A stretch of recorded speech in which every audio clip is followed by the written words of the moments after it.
from. Welcome to this exciting session on the African Energy Startup Series. And this session will be focused on e-mobility. So welcome you all. We'll take just about half a minute as everyone else is joining for us to start this session. We have an exciting panel that's here to present their experiences across the e-mobility sector in Africa and help shed light into this nascent but very intriguing space that's now developing and allowing for the first time to transition to clean transport, right from the grassroots with our two-wheelers all the way to the commercial vehicles and even the personal commuting vehicles. That's not to leave out other related components that will be going with e-mobility. And so I won't keep on speaking too much of it because we have the experts in the room, and the experts will be introducing themselves as they shed a light on how e-mobility has started transforming the African transport and energy scene. My name is Warren Ondanje, and I am the Business Relationship Manager at the Association for Electric Mobility and Development in Africa, that's IEMDA. A brief overview of IEMDA is that we are an industry association positioning ourselves and positioning the industry as a united voice for e-mobility to engage stakeholders in the e-mobility scene to allow for more opportunities and incentives for market access and market growth, as well as promote awareness with the normal consumer about what e-mobility is and the transformation that it will have on their lives. I welcome you to the Africa Startup Series. And this first session will be focused on e-mobility. We have experts in the room to speak about different thematic areas, and I shall proceed to share my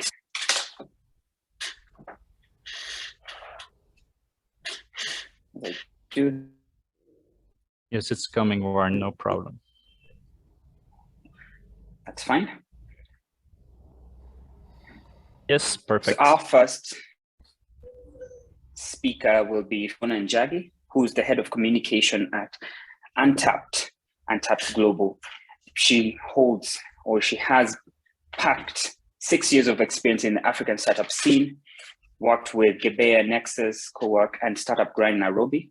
Previously, Fiona was focused on connecting startups and small businesses to mentors and investors through this ecosystem events. I'll hand it over to Fiona to introduce herself, let us know about what topic she's coming to tell us more on. And to you, the audience, I would love for you to post in any questions, comments, and suggestions that you have as the session matures. At the end of this, we will have a question and answer period where you can let us know what questions our panelists can be responding to. And I look forward to an engaging and fruitful conversation around the e-mobility scene in Africa. Over to you, Fiona. Thank you so much, Warren. I hope you can all hear me well. I'm Fiona, as Warren said. I work at Untapped Global in communications. And earlier in the year, I wrote an article. I wrote an article about e-mobility on the continent, especially what it means for global investors. So I'll be speaking on that at this event today and giving you some insights into how Untapped Global finances e-mobility on the continent, but also our ideas around innovation and e-mobility. So I'm going to share my screen now, and we can start. So a bit about Untapped Global. So Untapped is an organization that connects global investors to entrepreneurs in emerging markets. And we do this through a series of funds, and we also do this through CapEx financing of asset-heavy businesses on the continent. So I'm going to start us off by going through what is e-mobility. So e-mobility refers to the use of electric vehicles of different of different kinds, including three-wheelers, two-wheelers, and four-wheelers. I think the most famous electric mobility company that we know of is Tesla, that produces more personal vehicles for personal use. So these vehicles are propelled by one or more electric motors. Electric vehicles emit almost zero emissions, and they are efficient in energy input as compared to petrol vehicles. So why are we going into e-mobility now? Why do you want to accelerate e-mobility on the continent? So Africa's population is expected to go up by 50% to 1.8 billion in 2035. And because of this population increase, we have a lot of young people, especially in places like Kenya, where I'm currently based, migrating from rural areas and going into urban areas in search of employment. As we know, Africa, or some countries in Africa, are grappling with a high unemployment rate, including Kenya, where I'm based. So this population increase in urban areas is leading a lot of young people, especially young men, into motorcycle riding, otherwise known as boda riders, in places like Kenya and Uganda. And because of this migration, we've also seen a rise in emissions. As you can see here, the figures, there's 153% in Ghana, 73% in Kenya, and 16% in Nigeria. So due to this increase in emissions, especially in urban cities, and the health concerns that come with it, we are now at a point where Africa is seeing a need to accelerate e-mobility on the continent, but also because we want to reduce our dependency on fossil fuels.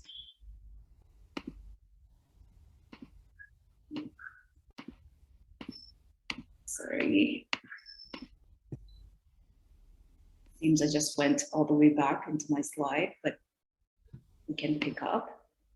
So the next thing I want to discuss is adoption. How are we adopting e-mobility on the continent? As we know, e-mobility is a bit farther in places like the United States. And in the United States, electric vehicles are manufactured more for personal use with companies like Tesla. And due to access to financing in places like the US and Europe to purchase, it allows for normal people like you and me, probably if we were living in the United States, to purchase cars from dealerships. But the thing is, in Africa, we don't currently have the financing to set up either the infrastructure or to purchase personal vehicles. So how adoption is happening and will continue to happen in Africa is through commercial vehicles. And that includes boda riders, who probably, that means motorcycle riders who ride for companies like Bolt or Uber, and also buses, boats, basically commercialized vehicles.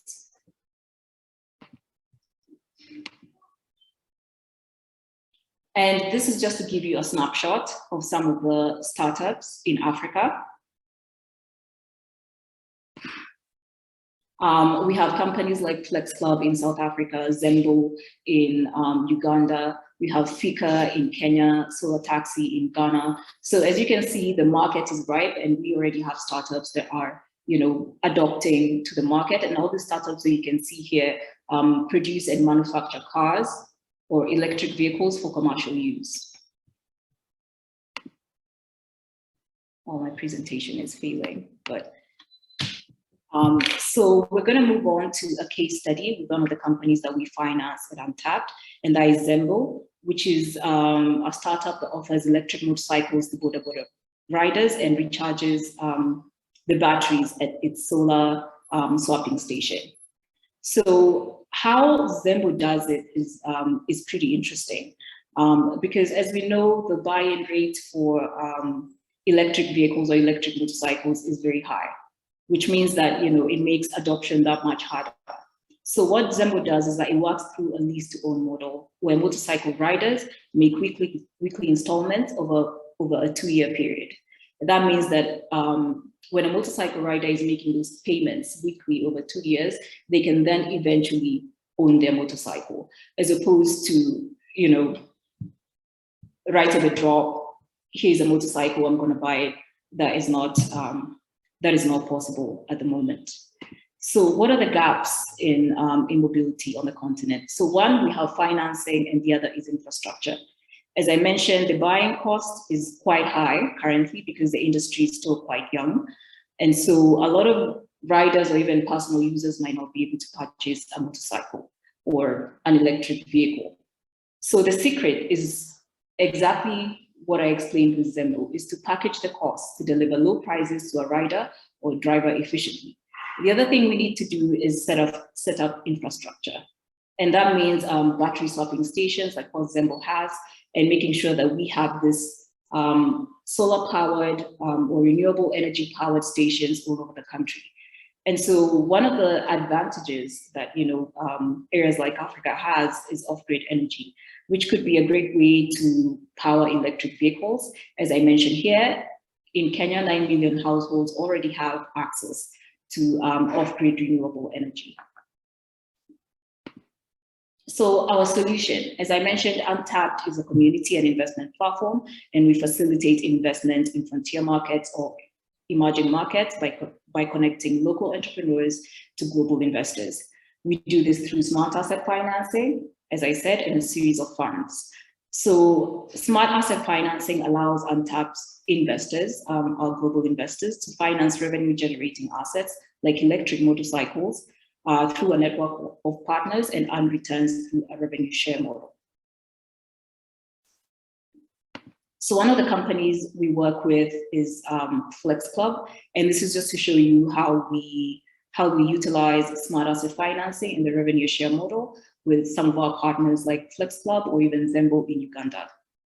So I'll leave you with a quote here from our CEO, who says, "I see electric mobility as an exciting area for expansion for Untapped."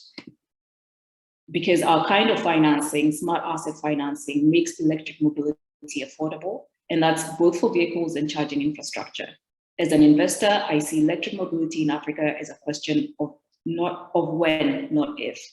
We as Untapped Global want to be there when Africa turns into a mass consumer of electric mobility. I know there's a lot of startups on this call today, e-mobility startups. We'd like to invite you to stay connected with Untapped. Please reach out to us. We're always excited and looking for interesting and innovating e-mobility startups on the continent. So please do reach out to us. Thank you.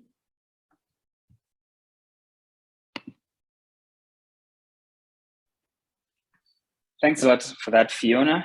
Quite intriguing to learn about the different models that would work for e-mobility and the solutions that Untapped is providing for allowing more people to access these vehicles.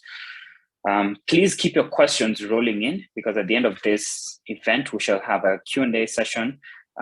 Even Fiona, please take the chance to respond to any that might be quick responses in the chat section as well, with that engagement. Thank you. Our next speaker is Mr. Jakob Hornbach, who's the CEO at Bodawerk. Now, Jakob has 10 years of experience in e-mobility. He's previously worked with UNICEF. And I've personally had a chance to visit him down in Kampala, which is an exciting opportunity to chat. So without further ado, Jakob, please take over. Let us know about this conversation that we shall be having today. And yeah, looking forward to it. Yes, thank you, Warren. Can you hear me? I hope the connection is loud and clear. Let me share my screen. A moment, please.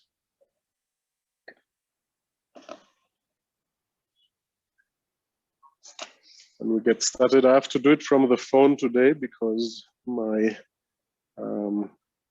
webcam crashed last minute. So can everybody see the presentation? Could you confirm quickly, then I get started? It's all good, Jacob. Perfect. Yes. Okay, thank you. So my name is Jacob. Thanks for the introduction. I've not worked for UNICEF, though, need to correct that. We are Ugandan innovations and battery manufacturing company. We exist since 2017, and we're trying to put different electrically powered products on the road. And you see two of the founders here actually on the electric wheelchair and the electric motorcycle, and in the background our electric tractor. So we see ourselves as a social enterprise because we develop products for the so-called bottom of the pyramid markets, and we are focused on battery electronics, battery production, and different battery-powered applications. We made sure that our batteries can be charged with renewable energy. And the team behind has diverse backgrounds. I'm a German. The other three are Ugandans with different, again, German and US American backgrounds, and we have sort of found each other here. And now we are on a mission to accelerate the transition to renewable energy. But turning our heads maybe once again to the problem, and also to put a few things into perspective.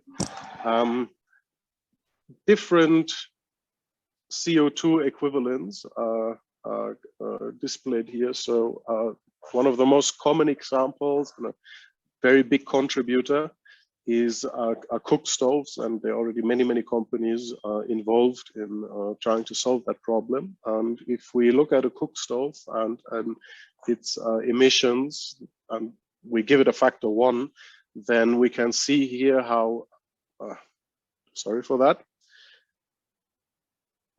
Then we can see here how a motorcycle emits about 5 times as much, and a generator or a tractor up to 15 times, and 2-stroke outboard engines on the lakes are really the worst, and they contribute up to 50 times compared to a single cooking stove daily.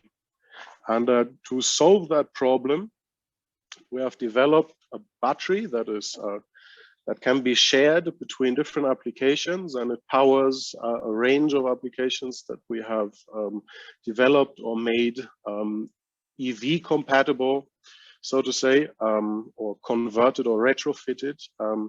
And those include our electric motorcycle, our electric tractor, and electric outboard engines for fishing boats, among others. And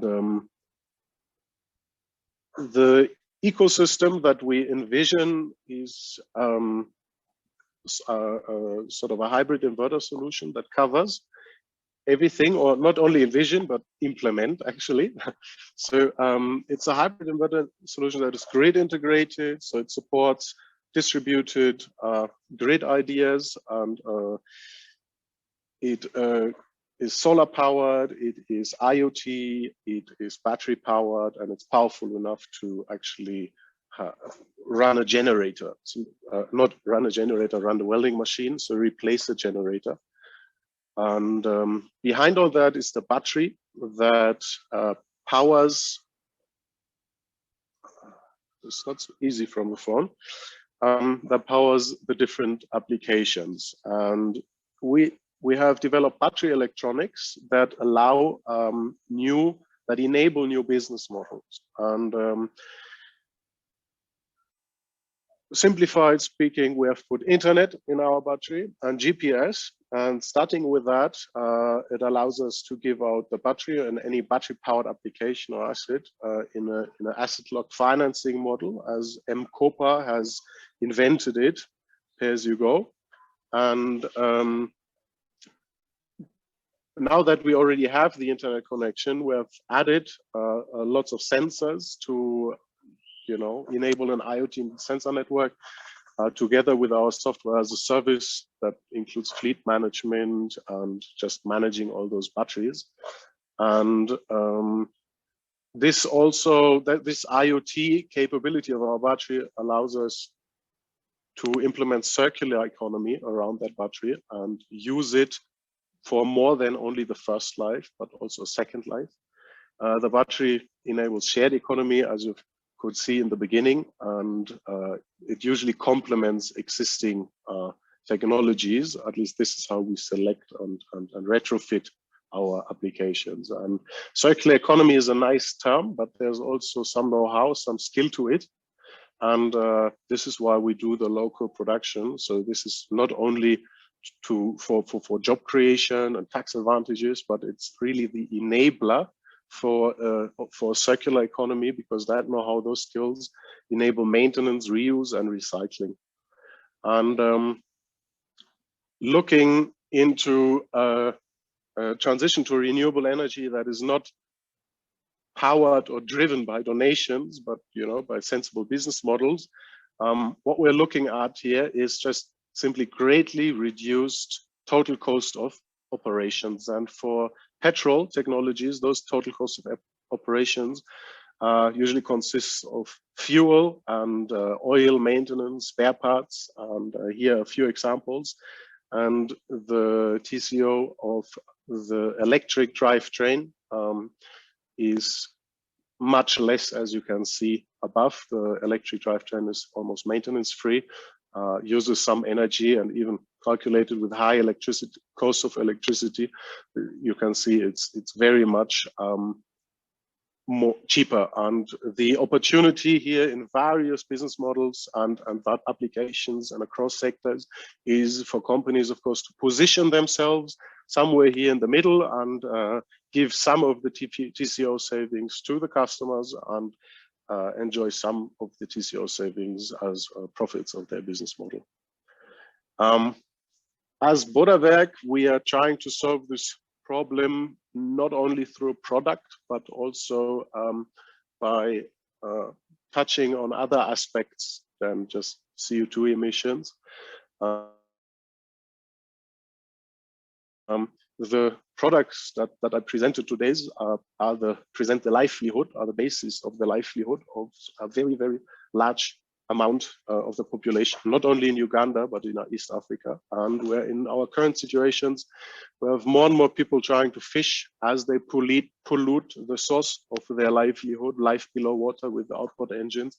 You can see that down in the biosphere. The same applies for the livelihood in cities. And as Bodawerk, we have so far employed 35 people and trained them in all the required skills, be it wiring harness or controller programming or battery assembly, all skills that are required, to implement and to have a successful technology transfer of renewable energy technologies into the region. And those jobs are, of course, future-proof jobs that allow for decent work, and that combined with a circular use of resources. And Africa really has everything to have a complete closed resource loop around lithium-ion batteries, for example. This is really in a holistic way how we're trying to solve certain challenges that we all face on this planet. And yeah, that would be my submission, we used to say here in Uganda.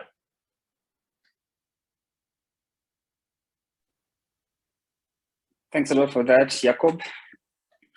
Very intrigued by two major points. One is what you're doing on data management and the IoT platform that you're building, as well as the circular economy, because of how well you've thought about the second life applications of our batteries, and even the inclusion of more people into the ecosystem, given that you're positioning yourself as a social enterprise.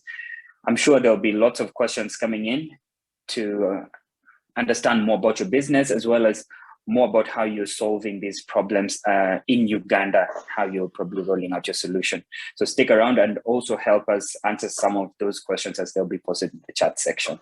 Will do, thank you. Thanks. Moving on to the next.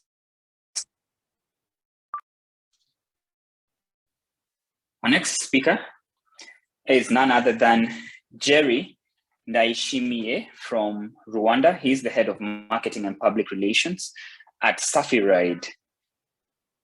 Jerry brings 2 years of experience in the e-mobility field, as well as another 4 years in the e-commerce space. So Jerry, you have quite a bit to talk about here as far as how we're combining e-commerce with clean mobility and clean transport. Let me hand it over to you for your presentation. Welcome, Jerry. Thank you very much. Just to check in if everyone can see my screen. Yes, it's all good, Jerry. All right. Okay. Thank you. Like he said, my name is Jerry Ndaishimie. I'm representing Safiride as the head of marketing and PR officer. So just to quickly start, Safiride is a non-demand ride-hailing service which uses e-mobility and committed to the safety and comfort of our users through using advanced cutting-edge technology for the service. So a brief overview about the market. So the total available market is 257.2 billion globally, and you can break it down into 3.7 billion within Africa, with an average growth rate of 11.7% yearly. While the market share currently in Rwanda is up to 1,344,000 within 12 months. So this is our competition. We have Move, we have Ampersand, we have GMAC, and we are the only market player who's pure EV focused, and also as well as Ampersand. But the business model is different because ours is a non-demand service, whereas the Ampersand is another approach where they use casual motor drivers to offer them a leasing contract. And then we use digital technology such as a smartphone application to provide our services to our customer. And the entire fleet that we operate is fully under the company's backdrop, which is providing us with accountability and controlling customer experience to the maximum.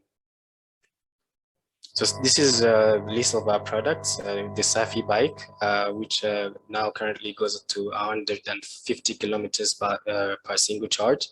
And also the Safiride driver app, which is used by our captains. We like to call them captains, the one who drive customers to their destinations.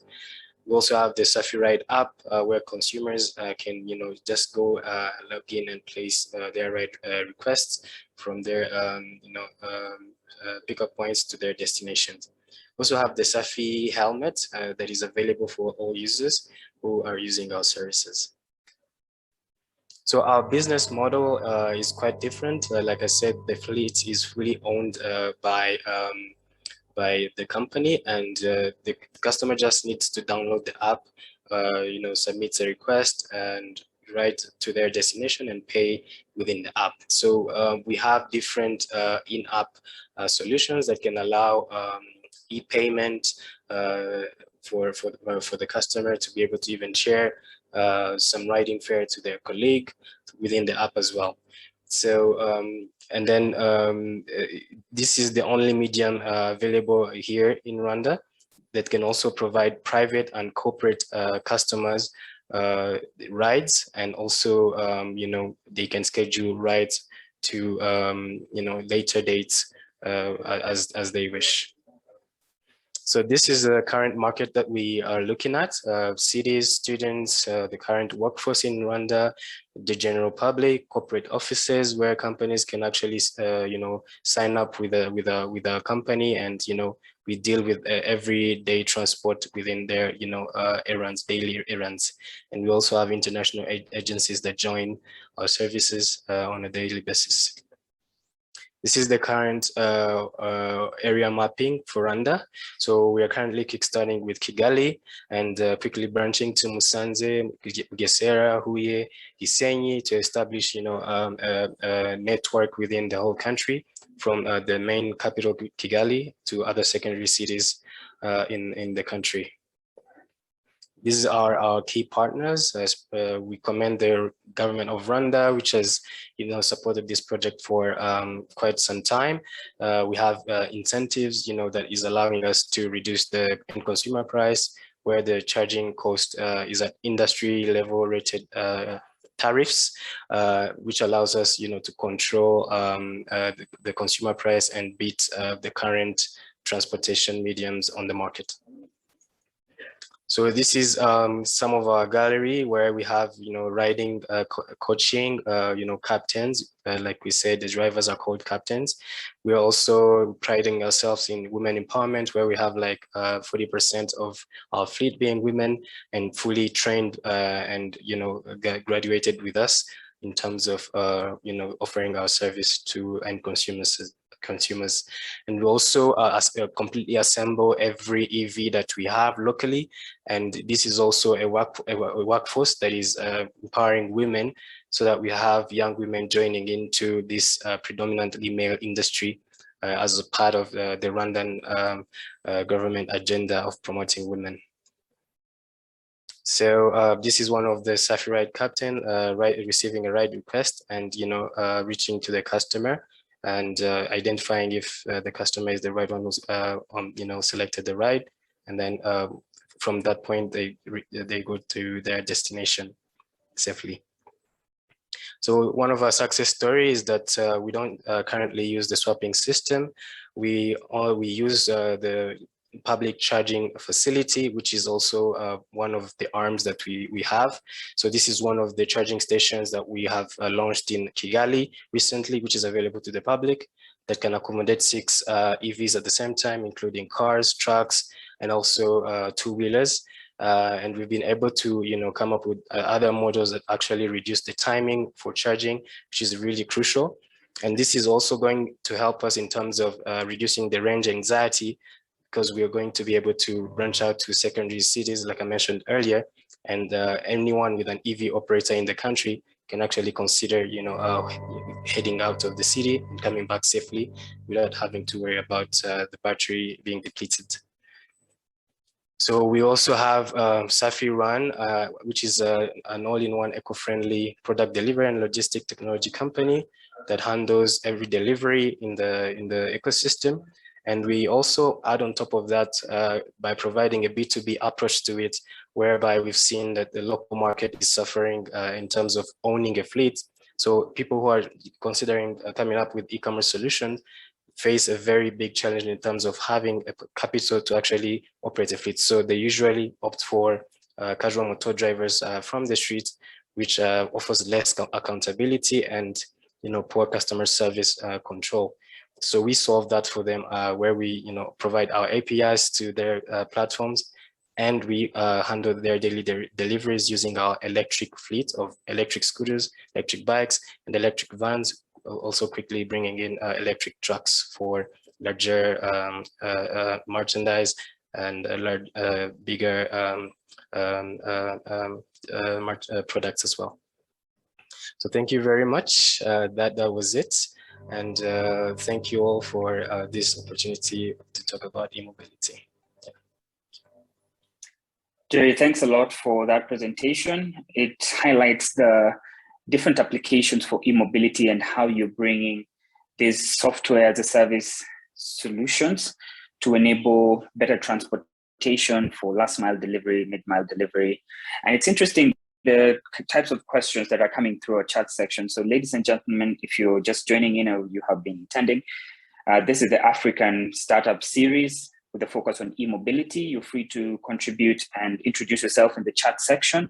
We would be happy to connect further with you. Our great panelists are here and they'll respond to questions that have been posted out from their presentations. At the end of this session, we'll have a Q&A where you get a chance to further ask more questions, as well as get some more insights from our speakers. I'll move on to our next speaker. And let me just share my screen. That is Shantha, Managing Director in Zimbabwe for Mobility for Africa. Shantha packs a huge amount of experience in the e-mobility field, and she has interacted a lot with the rural scene in sub-Saharan Africa, worked with women, as well as conducted a lot of social impact projects. So I'll hand it over to Shantha for her presentation, and Please feel free to post your questions, comments, or suggestions in the chat section, and Shantha will respond to them when she's done with her presentation. Over to you, Shantha. Okay, thanks very much for having me, and it's great to be joined by so many colleagues working in this space. I hope you can hear me. I'm in Zimbabwe in Southern Africa, where we have a little bit of a different landscape in Southern Africa. We have not yet embraced the Bodawerk model, and we're not sure if that will come in the same way. So I know East Africa has now got more motorbikes than cars, but the trend in Southern Africa is very much still four-wheel. There's many different factors, but if you cross the border from Tanzania to Zambia, you will see a sharp contrast.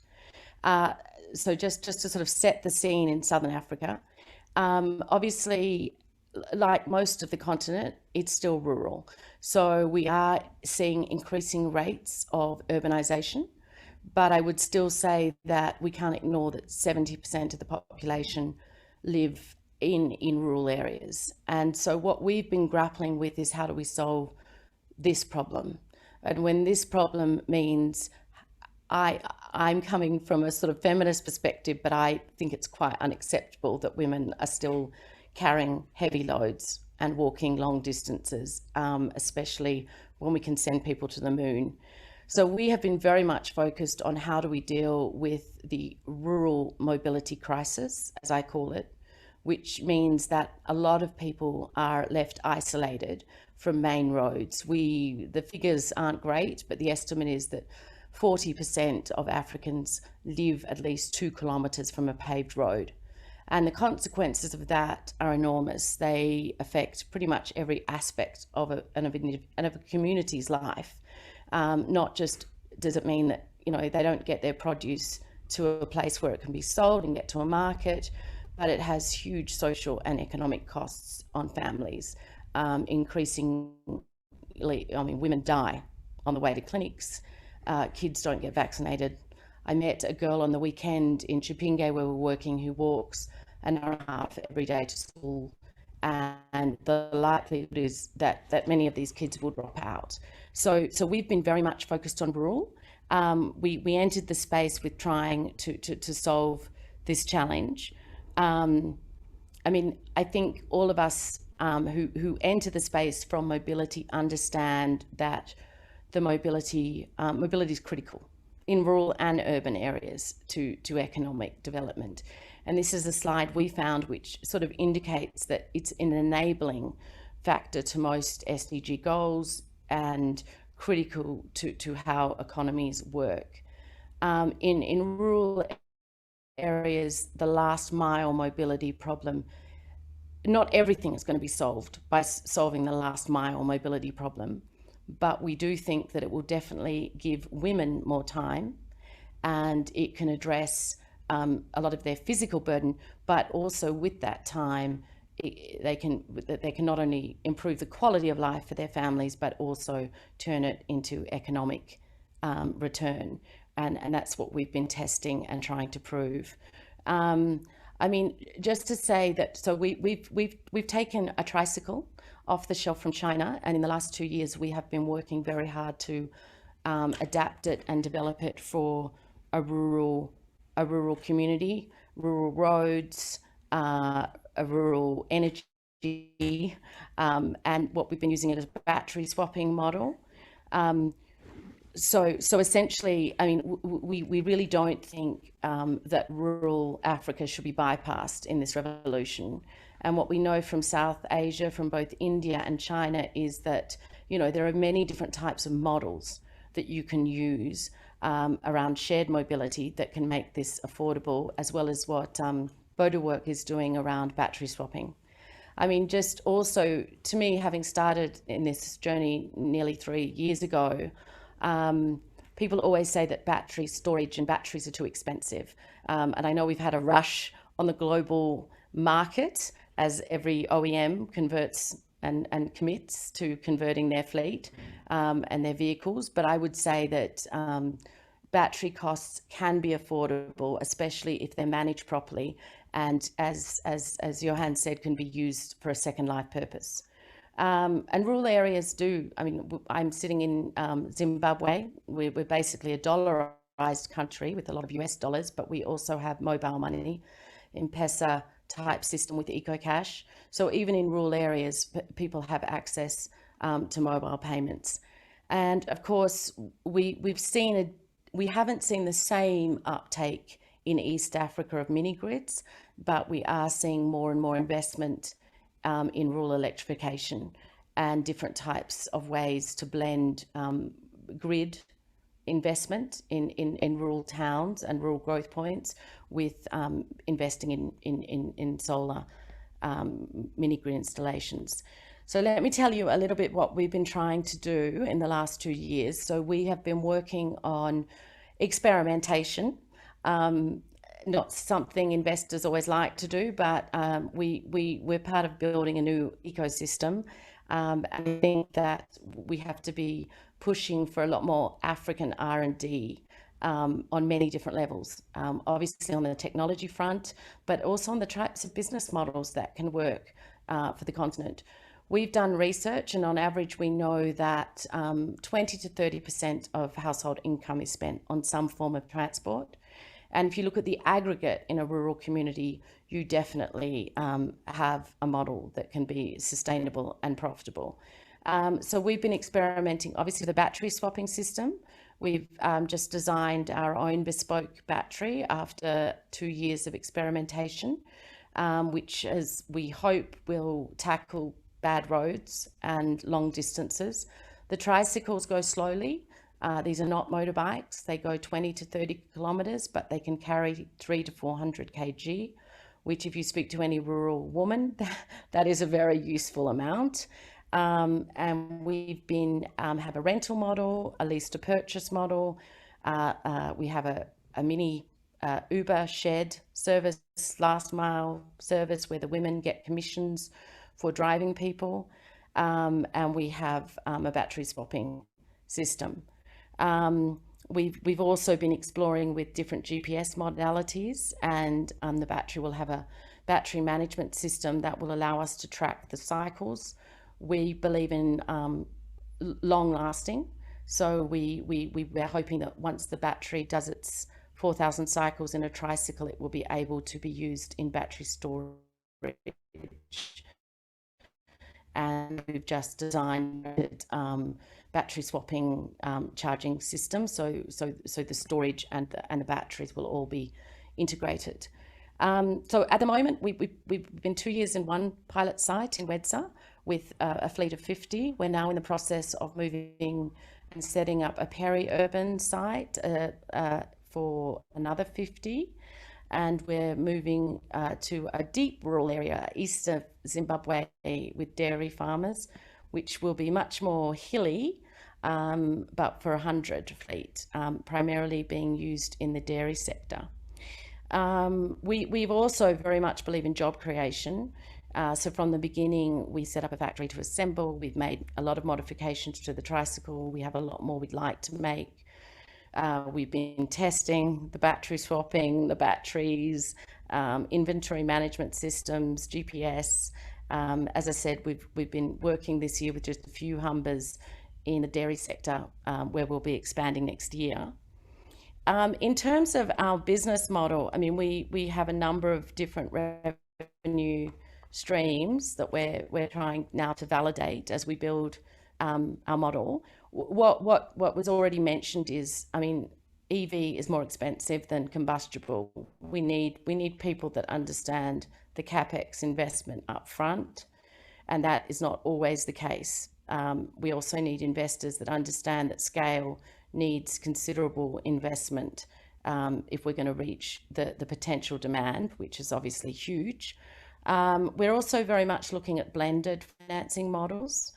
So, for example, we have a partnership with the Dairy Association of Zimbabwe, 5,000 dairy farmers. We have the milk collection centres where the dairy board will be de-risking the repayment for those lease to purchase, and the farmers will be getting a subsidy.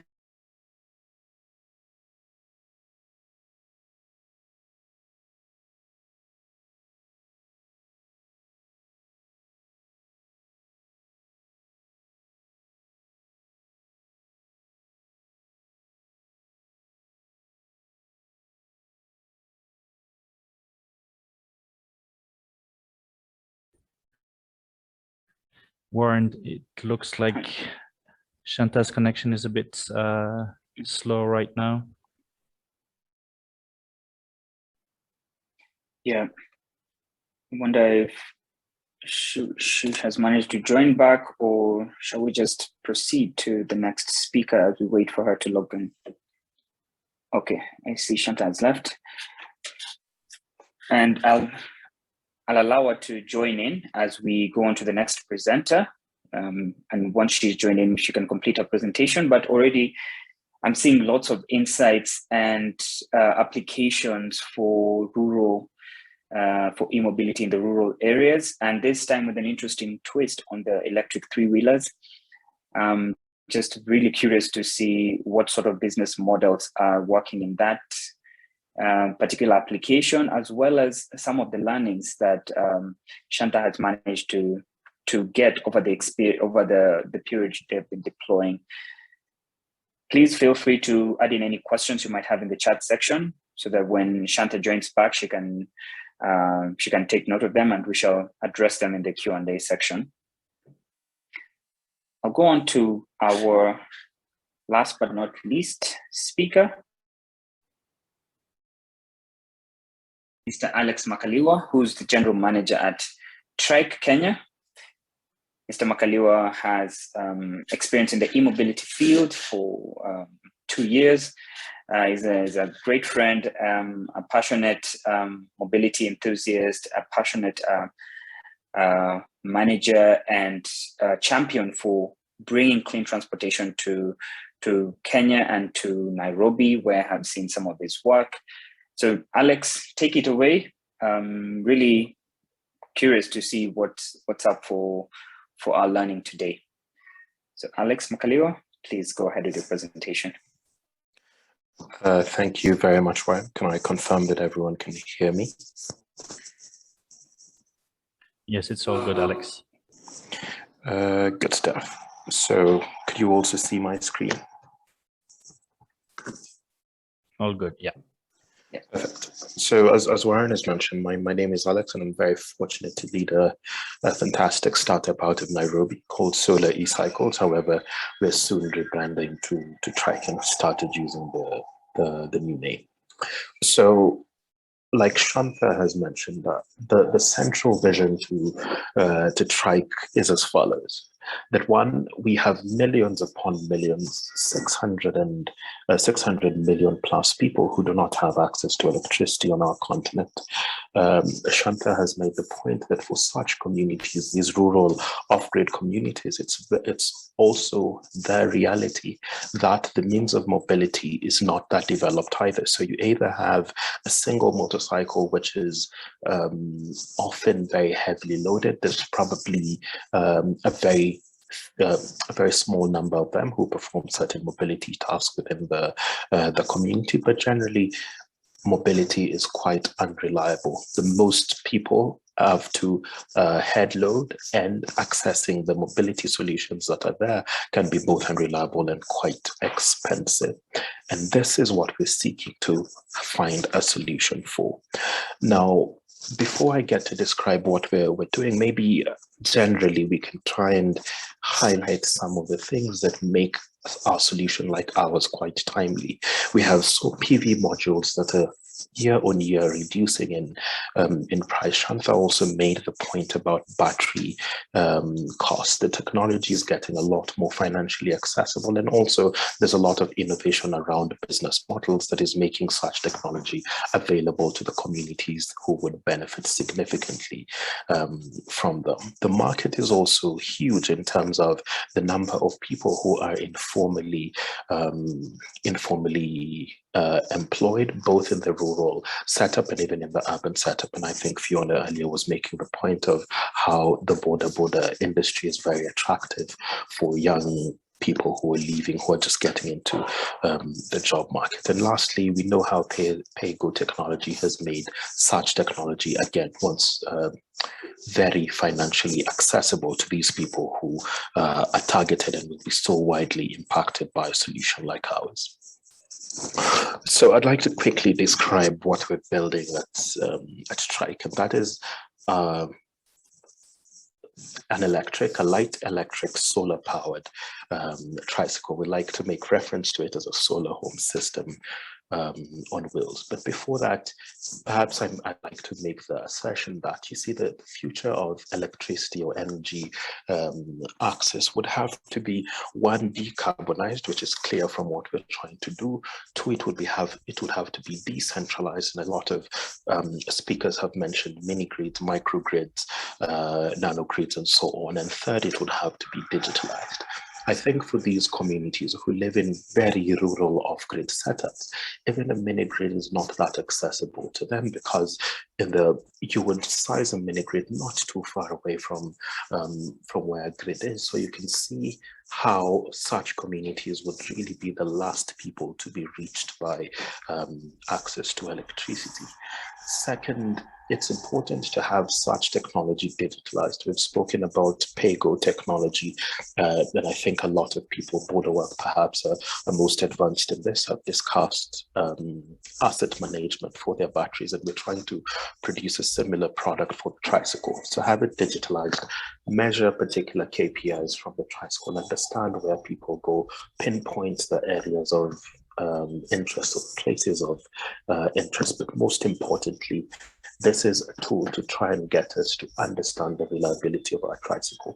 Because if we can prove that this tricycle is a 10-year asset, then it allows me to lease at a very, very low rate, and therefore make my product a lot more accessible to these wonderful people who would be so broadly impacted by the solution we're trying to build. Just to piggyback also on some of the things that other panelists have mentioned, Shantha made the point about mobility in rural Africa and how women have significant mobility needs. They're the ones going to the market, for example, or taking kids to school, or going to fetch water.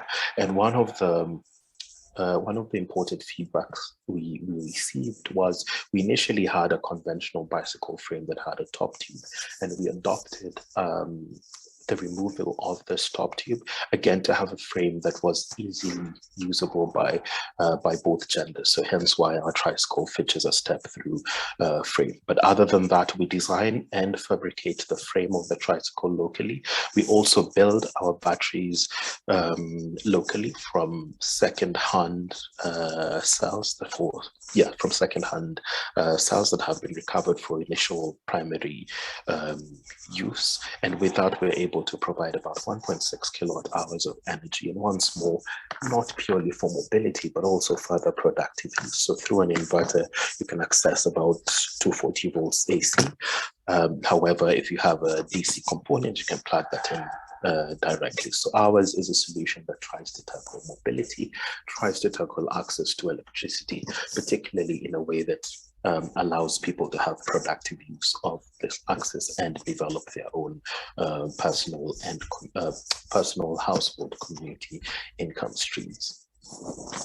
As I mentioned, there's so much to gain from this. If we prove, as we continue proving the model, there's financial institutions who can come in and finance the purchase of the product. There's great use in terms of connectivity that we can have for the tricycle, with even exploring whether we could have Wi-Fi, for example, shared through the tricycle. Then once more, we can have the tricycle as a mobile shop, have it selling various wares. And we did a project with hawkers within Nairobi sometime last year, again proving that the TryKe can be such a productive asset. If I quickly explain how revenue generation flows, and there's two different costs. There's costs that the customer faces, and also costs that are incurred and accrued by the business unit, which is where they would access the product from. So we would have a customer who would apply to us. At that time, we would evaluate them. We would evaluate them because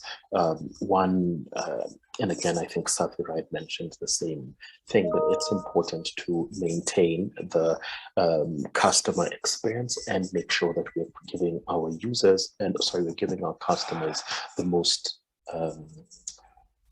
pleasant experience. So we evaluate them, we take them through training. And I think Shantha mentioned the same thing. Electric mobility doesn't quite work the same way as conventional mobility, even from an operational standpoint. So it's important to highlight that learning curve. So we do provide training, and the customer will receive training based on whatever skills gap we identify. The training is in two parts. It's training on the operation and the maintenance of the tricycle, and we're starting to offer training in terms of business training, light business training, teach them about saving, about revenue generation models, because another thing we have found that with the markets that we're targeting, people live in a very hand-to-mouth manner. So if you can teach them about saving, it's a great idea that some people have weekly payments rather than daily payments, because with weekly payments, you can try and teach someone to save a bit more money and things like that. But nonetheless, the point is we do vet our drivers or vet our customers, then provide them with training. As we go further down, we are so keen on gating data, because I think data really is the way we will unlock accessibility to our products. So we have a lot of data that we gather to inform our maintenance. And once more, as we get maintenance data, we will know precisely what components to use on our tricycle, particularly more reliable components. And again, all this goes back and is fed back into the product that we then provide our customer with. So in terms of what we have been able to do so far, and I put resilient here, not as a chest thumping exercise, but I think a startup can be very hard. We were founded in 2015. We are constantly battling the feedback that we've been around for too long to still call ourselves a startup, which in some ways is a fair assessment. But my point is, you see, if we're trying to build solutions, long-lasting, sustainable,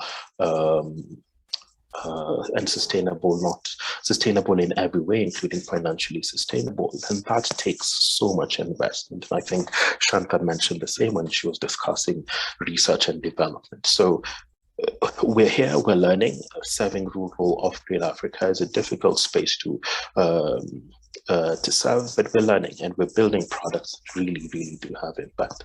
We've been very fortunate to win challenges. We've tested our tricycle for over 12,000 kilometers, both in-house testing and testing alongside various pilot customers. We are now with a very improved tricycle design. We have been able to participate in conversations with government around policy. I mentioned the project we had with hawkers last year. Again, proof that the tricycle can be a productive asset for that target demographic. And very lastly, one of the wonderful things that we did last year is we are setting up a business unit at Kakuma refugee camp, working with refugees, a very economically disadvantaged group of people. But nonetheless, we're building a business unit that will be able to lease, maintain these tricycles, provide the training that I mentioned, and we'll be really looking forward to report some of the feedback that we're going to have with that. So Kakuma refugee camp, we're going to have 20 tricycles in Kakuma, with the hope of increasing the number of vehicles serving that area. Looking forward to next year. A number of speakers have mentioned the motorbike market and how particularly it features in East Africa. So next year we're going to introduce, we have TryKe. Next year we're going to introduce Bike, which is a new product that we're working on behind the scenes. And again, in due time, we'll be so excited to share that with you. But it's all on the premise of trying to make mobility affordable, accessible, reliable. I stand here, I'm here speaking to people, but behind me there's a great team who are constantly thinking through the problems that we're seeking to solve and building solutions for them. So another thing that of course will be improving next year is our team. And we have this ambitious yet achievable target of raising $1 million in a seed round next year. And again, those are things that we'll be so happy to share our progress in for the next year. We have a great team working alongside us, other engineers, an auditor, and a lawyer, and I'm very fortunate to be leading that particular team. That's a brief intro into what we're doing. If you'd like to reach out, you can do so through those emails or that phone number, and we'll be more than happy to chat a bit more. But maybe very, very, very lastly, I think it's important, and we were speaking to someone from the Kenya Bureau of Standards just earlier today about e-mobility companies in this space and what it is that we're trying to do. And I really think there's great need for a lot more collaboration than we have had.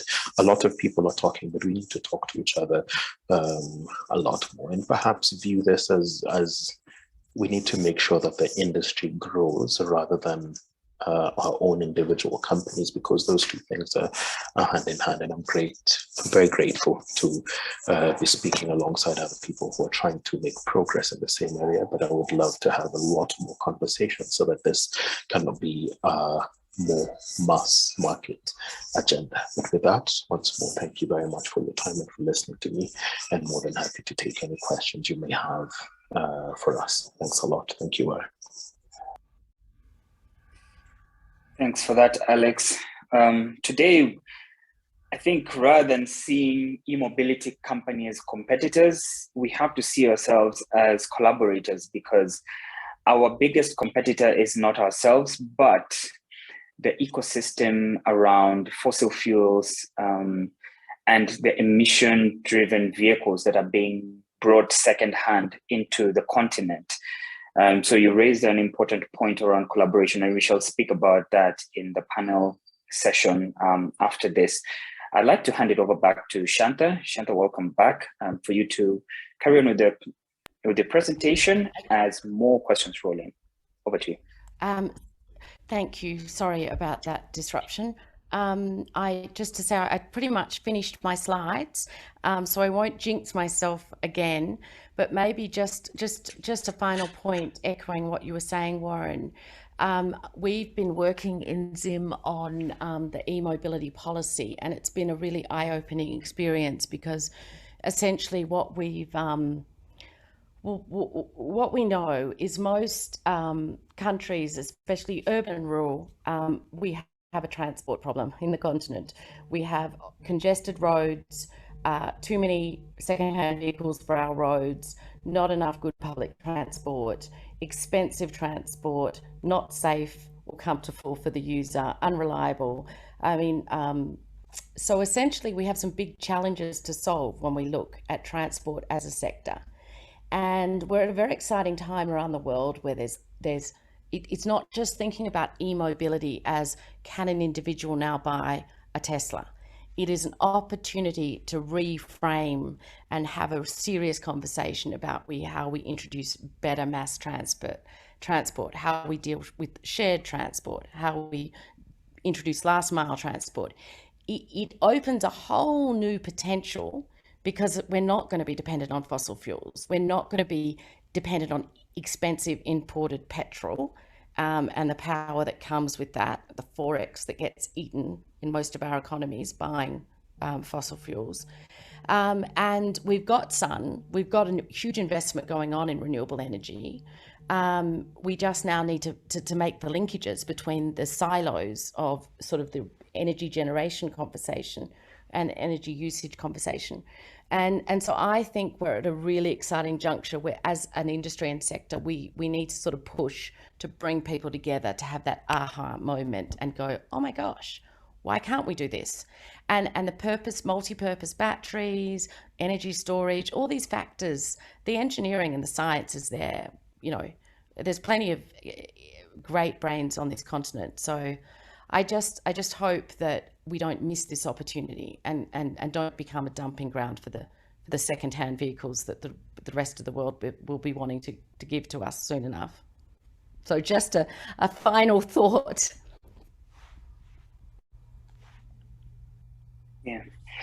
Yeah, thanks for that. I mean, look, we still have that imminent pressure on what will happen to fossil fuel vehicles when 2030 comes around and the UK has put a strict ban on the sale of new vehicles that are, internal combustion engine. What happens when Europe and the American markets, flow, shut the doors on ICE vehicles, and suddenly they're coming down to Africa. Do we have robust regulations that will be in place to manage that influx of vehicles, and how do we handle that situation? So even before going on, Shantha, I'd like to get your thoughts as we are now starting the Q&A session. John, before we do that, how much time do we have for this Q&A?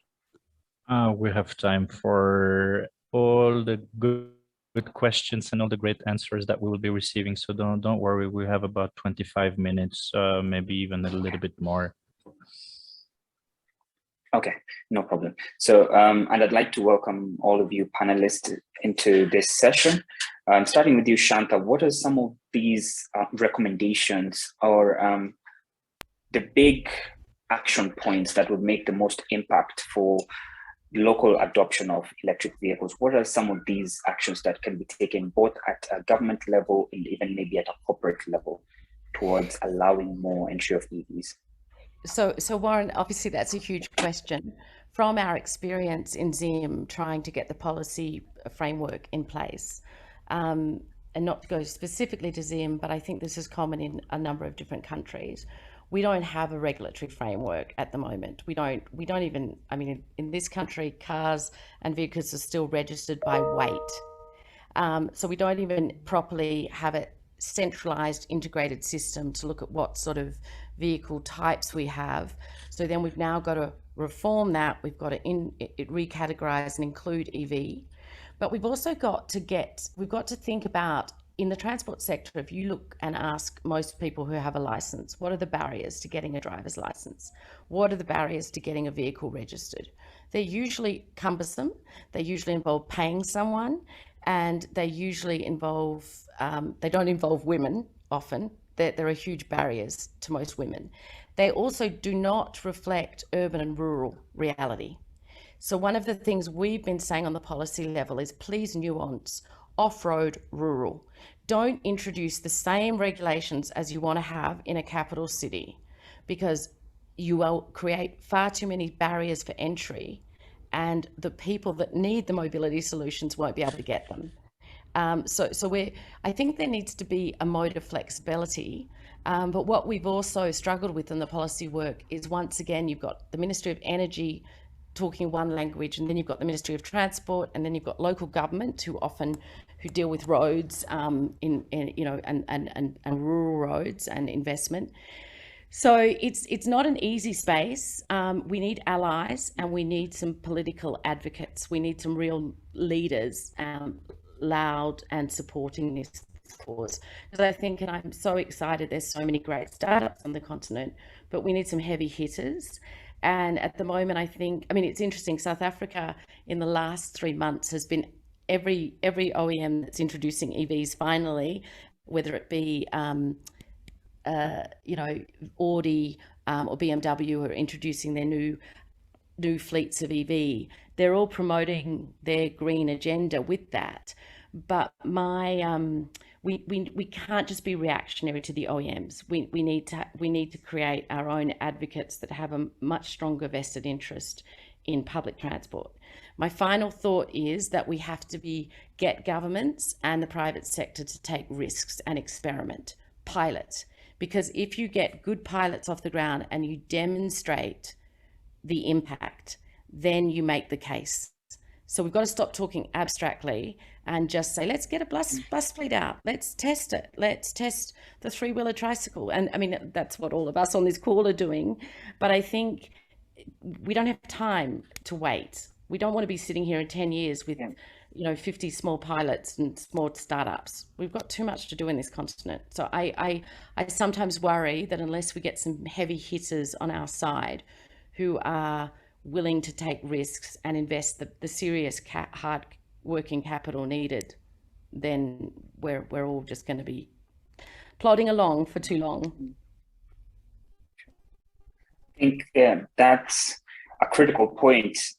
Even looking at the attendees today, I wonder how many are representatives from governments and whether they're also listening into this conversation around regulations and what's required to allow more entry of these vehicles.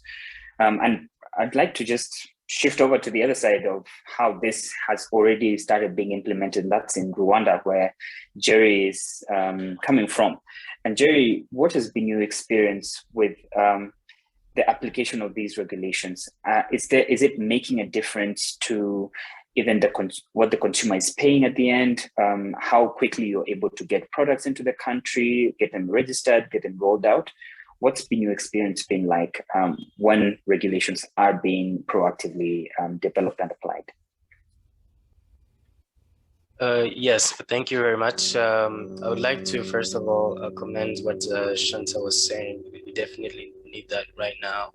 And Rwanda has been the driving force when it comes to implementation of policies, and also, lending an ear to, the experts in the sector, because this is a relatively new sector here in Rwanda, e-mobility.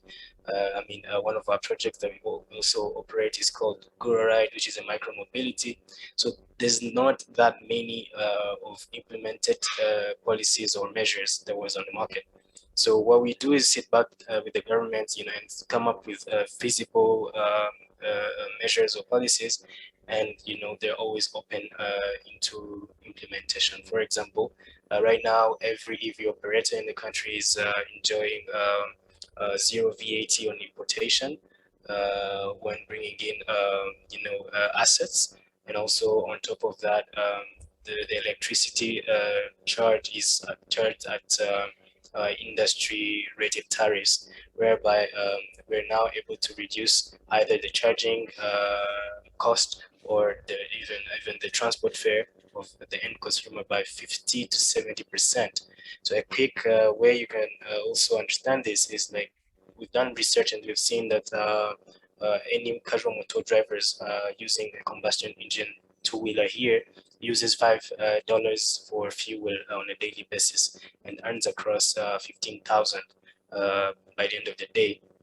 And then every week they have to do servicing for their vehicle, and also by the end of each month or every 2 weeks they have to do maintenance, and that is also not counting the road hazards accidents that may come up during their daily services. So with that being said, electric EVs are now able to trim the price of the $5 they were using on a daily basis to operate their vehicle to between $2.5 and $3. And also keeping in mind that it's zero maintenance and zero servicing when it comes to EV. So you understand how this is boosting the economy, especially in the fact that we have 35,000 motor drivers with the combustion engine here in Rwanda, and 60% of the air pollution here in Rwanda is actually attributed to the motor drivers. So that is how we're able to actually change the perception and also drive the necessary uptake by changing the mindset. Because if you, at the end of the day, you're saving me money and you're saving me trouble, and as well contributing to the well-being of the population, who would actually say no to that? So that's our experience currently. Mm. So even maybe I could say something else is the political will that we have here maybe needs to be spread out across the entire nation, so that other countries also can actually come here in Rwanda and see what they're doing, and seeing new ways every day of how they can make this possible for the Rwandan market. They can also replicate it into other countries. Like, for example, when we came in, operating an EV was not really that expensive, but the first purchasing price was really heavy on the end consumer. So now with the VAT, zero VAT, and importation incentives, we have been able to put the price at the same level price with the combustion engine two-wheeler. That is something that is magnificent for the end consumer. Yeah, thank you. Yeah, thanks for that. So there's an importance for government stakeholders to be brought onto the table, as well as get that political will on promoting e-mobility. We've seen applications of electric 2 and 3-wheelers, which are the largest growth segment for Africa. They've worked quite well in Asian countries, in India, in Singapore, in China, and that could be, we could learn a lot from what those countries have implemented and how we can scale that out in the African context. I'll call out on you, Fiona, to explain more, at least on the financing side, and expound a bit more on what sort of business models have you seen work to allow more people to acquire these electric 2 and 3-wheelers, given the price point of an electric 2-wheeler, 3-wheeler is slightly more expensive than a petrol equivalent. And maybe even on the other side is, how can startups make more bankable projects that would allow financiers to easily deploy their funding to help them scale? As you're speaking, please turn on your camera for the audience to see you. Thank you, Warren, and those are great questions. I'll start with the second one, which is how can startups make more bankable projects? Now, the thing with electric mobility, of course, is that there are different business models. There's the manufacturers and suppliers, there's the middlemen, and of course, there's those that sell to individuals. So I'd say for the manufacturers and suppliers that are at the top, it's about creating a healthy pipeline, right? Most of the manufacturers are probably supplying B2B businesses. It's about having, that recurring revenue over time. That's what's attractive to investors. And I'd say for the middlemen, I'm thinking of the Bolts and the Ubers. I'm sure you've all heard that Bolt is really pushing to get electric motorcycles on roads in sub-Saharan Africa. So for the middlemen like Bolt and Uber, those in that kind of business, it's about, of course, making sure that your customers are always satisfied, making sure that the cars are well serviced, that the batteries are not kind of running out in the middle of a trip. So I'd say for all the business models, it's about, of course, revenue, recurring revenue, and also making sure that your customers are well served. Yeah, and in terms of the models that you've seen being applied, are people more willing to acquire these vehicles as a one-off purchase? Is it through long-term financing? Is it through third-party financiers? What have you seen work well for people to acquire these vehicles? So for electric mobility, and I'm going to electric motorcycles, what we're seeing is the companies, the startups themselves that have founded this, electric mobility companies are mostly going, as I said, the commercial route. So riders or drivers who probably drive for Bolt or Uber or one of these rideshare services, that is who is most likely to acquire an electric vehicle. And most of them, as we know, it's probably young men. Sorry to say, we do need to see more women in that sector as well. But a lot of them are young men who are acquiring this, electric motorcycles, and most of them cannot afford to, buy them at a one-time purchase. And that is why, embedded financing systems like PayGo systems, make it a lot easier, for normal people like you and I or rideshare drivers to acquire motorcycles. Yeah, and that also tells me about the application of data and software services that accompany the vehicles. Electric vehicles present an opportunity for us for financiers to get a lot more insight into the operations and the risk levels of the operator of these vehicles.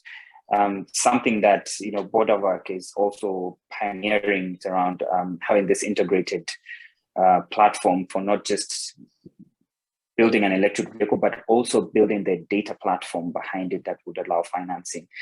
And Jakob, to you, is how is this development, of making the product more attractive? Because number one, I'm thinking of, what happens to our data if, in case we're going with platforms supplied by people from China or India, who we don't know where this data is going to. And then number two is, what sort of infrastructure applications are you seeing around electric 2- and 3-wheelers? Are people more tending towards battery swapping? Is it a charging network where people stop for a few hours? Yeah, thanks, Warren. So to start with the data question, I think that is something that governments are currently getting more and more aware of. You'll find, local internet backbone projects, etc.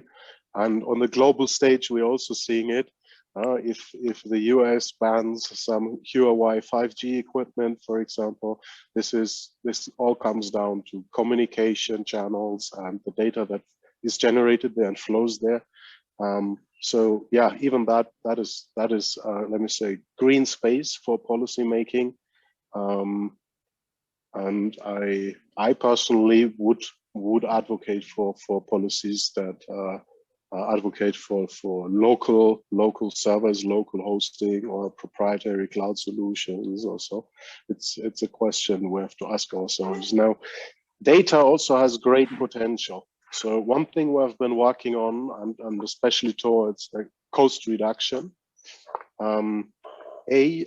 If we look at a smart fleet, a smart fleet that is IoT enabled, it allows anyone who runs a business that is based on 1,000 motorcycles and 2,000 batteries and 1,200 workers that are daily assigned that battery to this number plate and this operator sits on it. This is a lot of work, and this is where even the best EV business can crumble under operation. So I think we are already so far in terms of development that we should definitely start thinking about, digital operations, internally for all startups in the region. And those digital operations allow to change the carbon crediting industry, because the carbon crediting CO2 certification industry so far is very methodology driven. So very complicated methodologies that you have to follow to very conservatively estimate how much CO2 you have now reduced or avoided. And what was mentioned already by someone else, the battery management system, yes, that counts current and everything. This allows you to, at source, generate a data point that allows you to say, this kilogram of CO2 has been avoided in Uganda between GPS point A and B.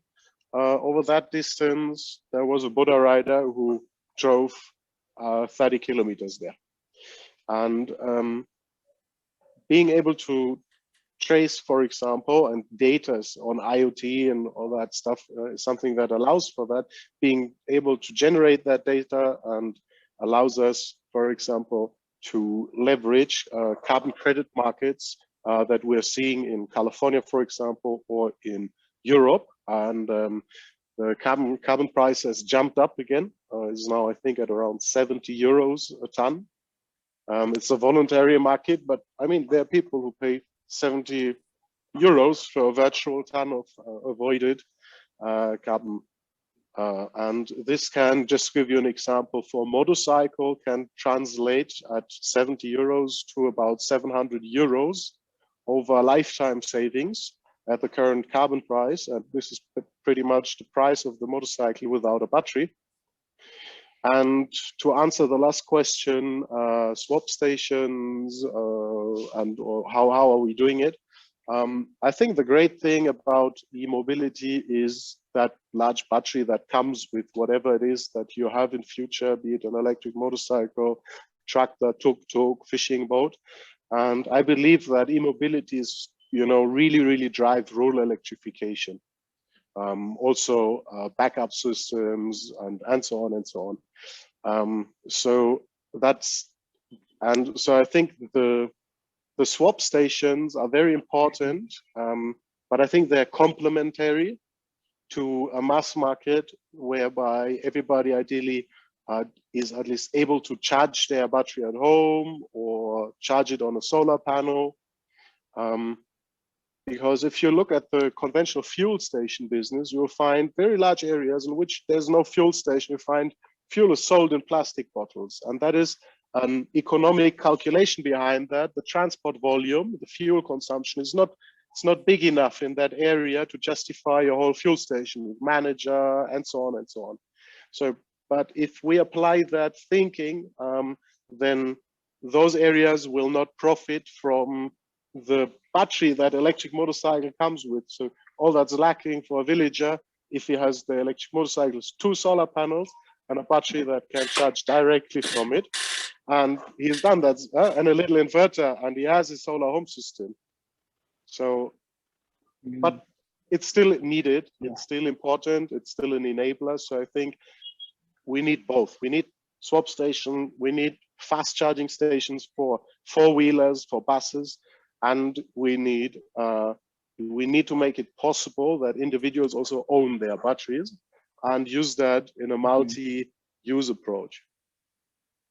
Yes. Yeah, thanks for that. I think there's an important point about integrating interoperability beyond mobility alone.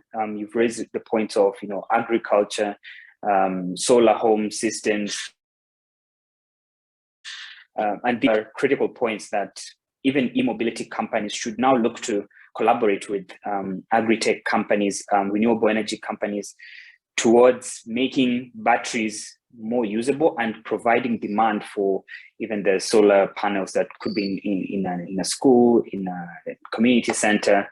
And it also brings me to another point, actually 2 points. One is around capacity building, and the other is around local assembly and manufacturing.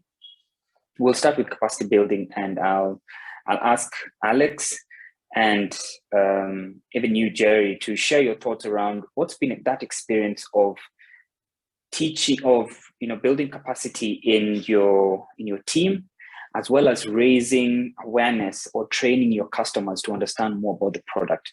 I know e-mobility is still a new concept, and I would imagine there is still some investment that needs to go into awareness creation and capacity building. So Alex, your thoughts on that? Sure.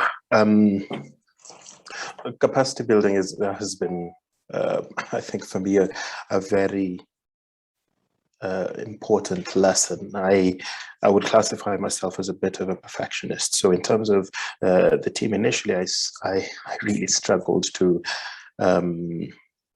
let go of tasks and give other people the space to execute what I wanted them to execute within the team. So delegation is something that I'm consistently learning, and giving people the space to learn and make mistakes and continue learning. I think also on a personal level, learning about myself in terms of leadership. I think you have to accept that you have to repeat yourself so many times, and that is part of getting people to grow and clarify what the standard is. And I think I have been very fortunate to leverage on some experience having taught at a university in doing that. But on a broader scale, I think capacity building is still very, very important. And I think for us, my vision has always been to build the technology closest to where it's being used. So I look forward to many years from now and having a warehouse full of engineers and technicians who are designing, assembling the product, who've thought through what sort of product would be applicable for the markets we're trying to serve, rather than, as other panelists have mentioned, simply being a dumping ground for technology that is built elsewhere, and sometimes, unfortunately, without the context of how it would get used on the market. And again, if I try and leverage on my university lecturer heart, and I think it's really important that we think through how we train people. For long, and I've gone through this experience myself, where academics can be a bit of a box-ticking exercise, and you get to industry and you can't really build the bridges between what you learned in a university lecture hall and what is being expected of you in the field. So in terms of building capacity there, it's important that we we really think through how we want to train people. And maybe the last thing, a number of people have mentioned this. I think part of creating capacity is clarity on policy. If you clarify once more, if you clarify on that big, on the macro scale, clarify what the standard should be, then it's very easy for smaller players to follow that current and know where to go. So I think it's important for us within the industry. Yes, there are people whose job it is to create standards, but I think as a mobility players, we were having this discussion with someone from KEBS, and if we go to only decide what dimensions our batteries are going to be, that is going to help so much, because it just limits so many other variables, and when we are focused in our efforts in that way, then it's very easy to build capacity and build expertise in various areas. But yeah, those would be my initial thoughts for now. Yes, maybe let me. Just going to quickly jump in and just say that I do think, though, that we've been training rural, local people in how to repair and maintain and run the battery system. So what I think is that sometimes even if people don't have an engineering degree, the smartest guy working for us didn't go through any formal education, and every time he comes, he has a new improvement for the Humber. So just to say, I think we have a lot. If we look at our secondhand cars and how they're maintained and repaired, we have this great skill base of young mechanics and people that know how to tinker. I think it's just how do we formalize it into certification and standards. But I do think we're lucky in many countries. This is a sector where we do have a level of skill. We just need to refurbish it for batteries. And I mean, the good thing is EV is easier to operate than combustible. So I actually think we're lucky. This is a skill we just need to tap into and convert. Thank you. I'll agree with both speakers, especially what Shantha just mentioned. So when we came here in the market in Rwanda, we have a really, really big issue of talent acquisition and the skill set as well, because like we keep saying, this was new in the market, so there was not really that first-hand knowledge about EVs. For example, recently we've had to train 1,000 casual motor drivers, to give them updates and differences of operating an EV as opposed to operating a combustion engine motor. So for us, what we did after realizing that this market was really still in its infancy stages, we came up with a strategy, to have two arms. Whereby we have the commercialized angle of the business, and then an impact oriented side of things as well. So for the impact oriented side of things, what has been leading that is that we've been able to come up with a Safiride e-mobility academy, where now we train the youth, the Rwandan teaming youth, from assembling, mechanics, technicians, riding, and also road policy, and also operating charging infrastructure. So through that, we have an alumni of 700 spanning across technicians, mechanics, and also assemblers. And 40%, like I said, of that are women. So we're actually now taking some of the alumni and then putting them in our job positions, and then they can get the chance to apply their acquired knowledge. And then on top of that as well, we're able to feed to the entire market with the necessary skills to help them as well, to come up with better approaches and also improve their daily operations. So that means other EV players on the market rely on us in terms of getting the necessary skills and talent from the market. So the other question about consumer behavior, we would actually call it low level of eco-consciousness. I mean, there are different approaches that we're using to, change the narrative, build awareness around the necessity of e-mobility, and the government is playing a key role in that because they're, implementing different policies here and there to make sure the communities are up for it. But what we are doing, we find no better way in terms of building a high level of eco-consciousness than making more money, or making more savings in the consumer's pocket. Like if I'm out there, using any transport means, am I actually saving any money with your service or with your e-mobility innovations? So that way, when you catch them with the savings approach, they get to now start asking questions. They get to want to learn more, and then that's how you go further in building the eco-consciousness level. And also, like I said, with the impact solution through our academy, we are building the next generation who are going to be in the different sectors across the market, who will drive the necessary uptake of e-mobility as we go forward. So that's what I can say about that. Yeah. Thanks for that, Jerry. John, do we have enough time for final comments or additional questions? Yes, definitely. We can take 5 last minutes, and then we will call it a day. Sure. I think for me, it's understanding more around what areas can e-mobility companies collaborate around. What do we have that we can take advantage of now, even as regulation is coming into place? What are those sorts of activities that will bring us closer across borders in terms of sharing lessons and building resilient teams as we introduce these new products to our markets?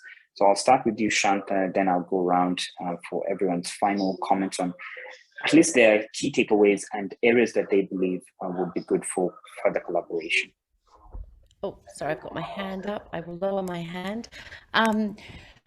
Oh, it's a big one. But I think we've got to, we've got to build an ecosystem, and so it's bringing engineers and the techies and the energy sector and practical, the community developers that understand, the agriculturalists, because the potential is so much bigger than just the technology, or just the renewable energy, or just the carbon footprint. And this is maybe where I sound a bit like an evangelist, but I really do believe that the potential of e-mobility to unlock dynamic economic growth, especially in rural parts of the continent where we need to focus. Agriculture is the driver of economic growth. It's where the jobs can be. We can't afford everyone to move to urban areas and look for work. We need to make agriculture more viable and more exciting for the younger generation. And so I'm a big advocate in saying, let's not silo ourselves, which often happens, and let's realize that if we can sort of be very strategic in building alliances between different sectors and demonstrating how the fact that we have this new technology which doesn't rely on expensive, dirty petrol, then let's do it. So the conversation can't just be between those in the transport sector or the energy sector. We have to bring in, universities to get people to think out of the box and build the next generation of skills. But we also need governments to go, oh my God, this could actually bring us huge change and help our economies and rural economies grow. And then we need sort of blended public-private partnerships. I mean, just to close, we're working now with the dairy sector. The dairy board its aim is to increase its local dairy purchase from small-scale farmers to 50%. It's currently 83%. they see our work as a strategic partner as critical to reaching that goal. At the moment, most of the dairy farmers cannot deliver enough milk to the milk collection centres simply because they can't get it there and they can't carry it. So just to say we have to think out of the box and show how e-mobility can just move this continent forward. So there you go. Thank you. Thanks, Shantha. Alex, over to you on your final remarks.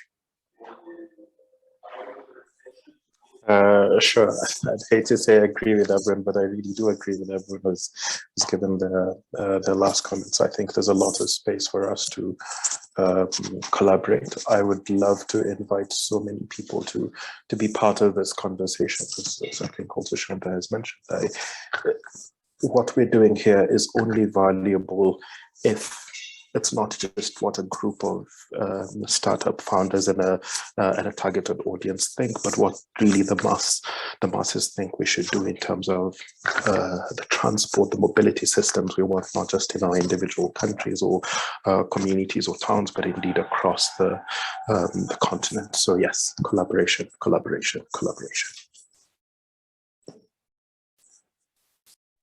Collaboration, collaboration, collaboration. Jerry? Final remarks?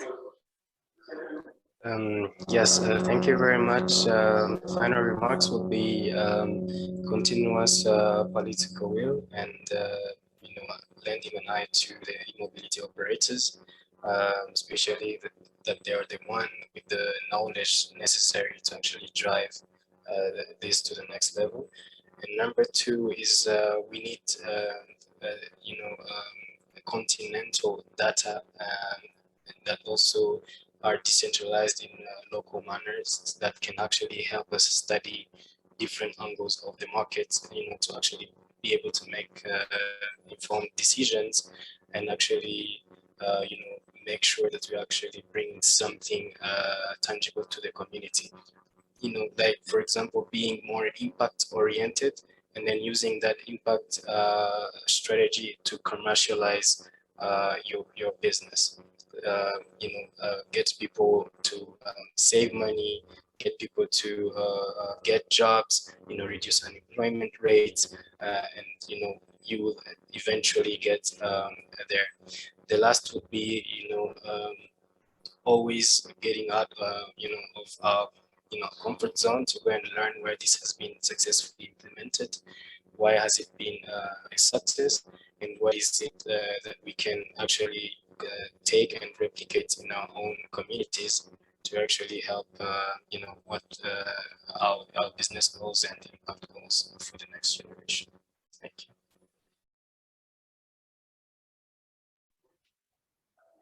Thanks, Jerry. Jakob,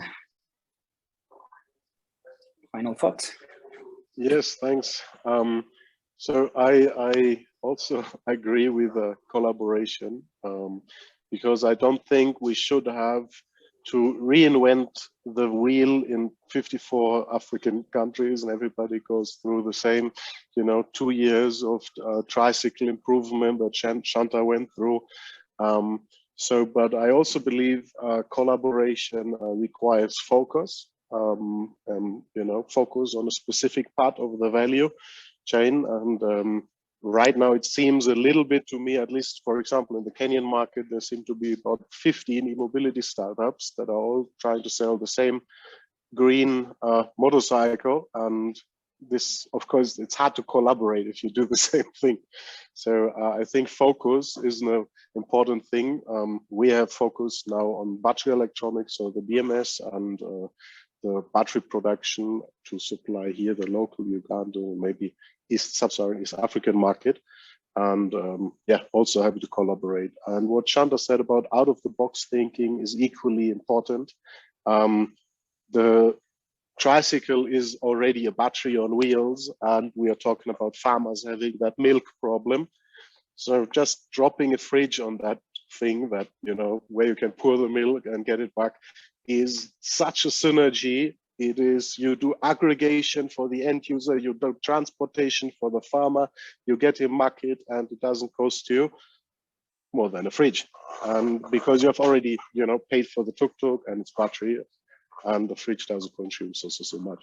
Last but not least, my last comment would be, I really believe that e-mobility is another opportunity to leapfrog, and this time leapfrogging the education gap that everybody has mentioned by mentioning the challenge of talent and skill and know-how in the local job market. And why do I say that? Because a petrol car is built with 35,000 parts, and it's very, very different, and the engine is very complicated. And the new skills that are needed is battery assembly, maintenance, diagnosis, controller programming, you know, reuse, changing the settings, rewire the battery in a different application, and not, you know, going through 3 years of bachelor in petrol engine, and which is very complicated. And, you know, we have a whole new sector, and this is a chance to be fast and to implement that also in the curricula, and, you know, and take a position in the now emerging global EV industry. Because Tesla or not, it's imagined we have not even 1% global electrification, I guess, in vehicles. So everything is yet to be transformed. So I think that's also something to keep in mind. Yeah, thanks for those insights. Really paints a picture for the potential for Africa to transition to clean mobility, because the renewable energy sector is mature enough to now allow e-mobility to plug in as an additional source of demand, as well as creation of economic opportunities, as our panelists have indicated. Whereas the world is working hard to get a man on the moon and even to Mars, e-mobility companies and stakeholders around this space, that's financing companies,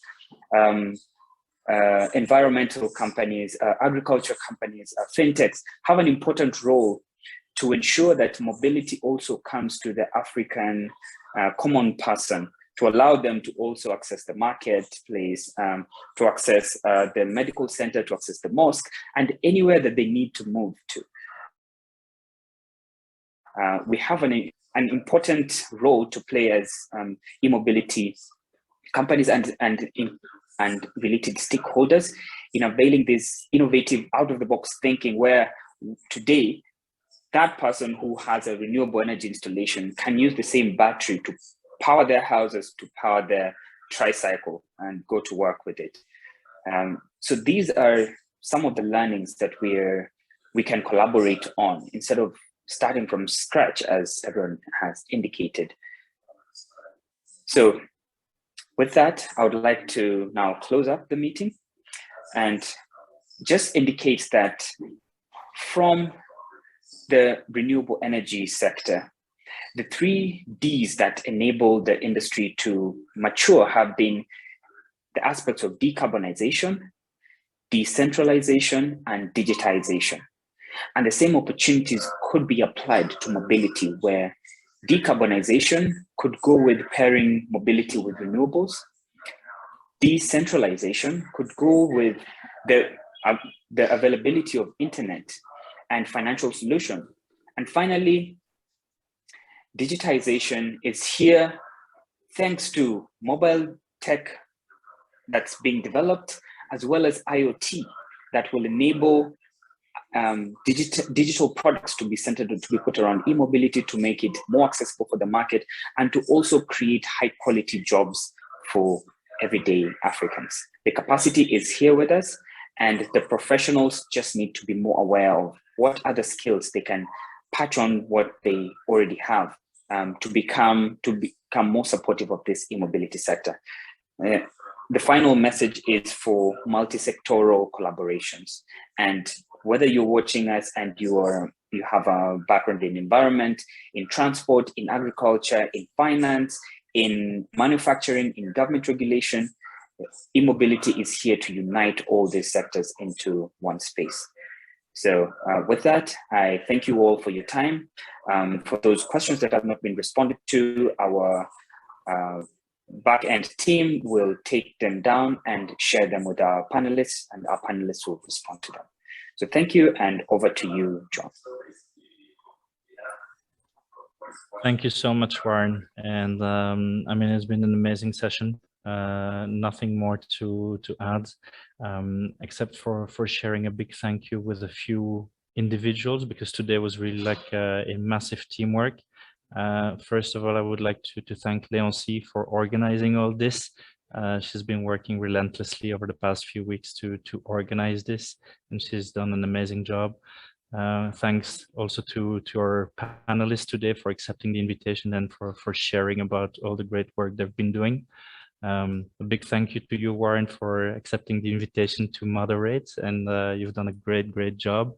And of course, also thanks to our partners from Startup Energy. And this was the first collaboration, and I think we've done some great work today. And we have, if you're interested in African startups, we have more similar events coming up. There will be events on storage, there will be events on fintech, there will be events on productive use. So hopefully equally interesting as today. And the last thing I wanted to tell you today is a little bit of self-promotion. This was our main event, our last event, sorry, of the year. But we have the annual Solar Outlook report, which we are working on. It's been super popular last year, and this year it will be even better. So if you're in the solar energy and you want to increase your visibility, if you want to contribute to one of the coolest documents of the solar industry, please get in touch. Now is the time, and it will be released on January 18 in Abu Dhabi during the World Future Energy Summit. So maybe we will see some of you there. This is it for today, and I thank you very much for participating, and hopefully we will see you soon again. Thank you. Thank you. I will, and have a good evening. Yeah, I will leave the session open for 1 more minute in case somebody has like a super last minute question, and in 1 minute I will close it. Thank you very much, everybody. Thank you.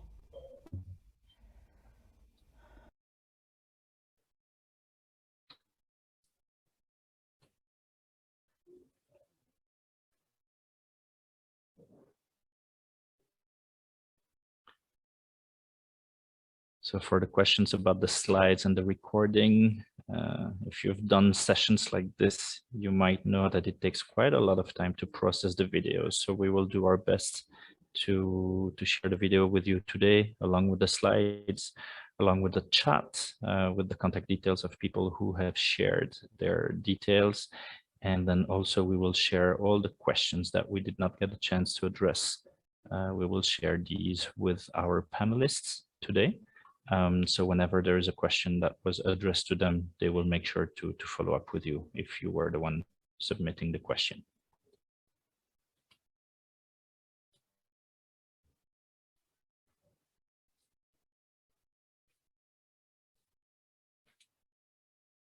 All right, I see there is no final question, so this is the last goodbye. Thank you very much for all of you to have joined today, and I wish you an excellent rest of the day.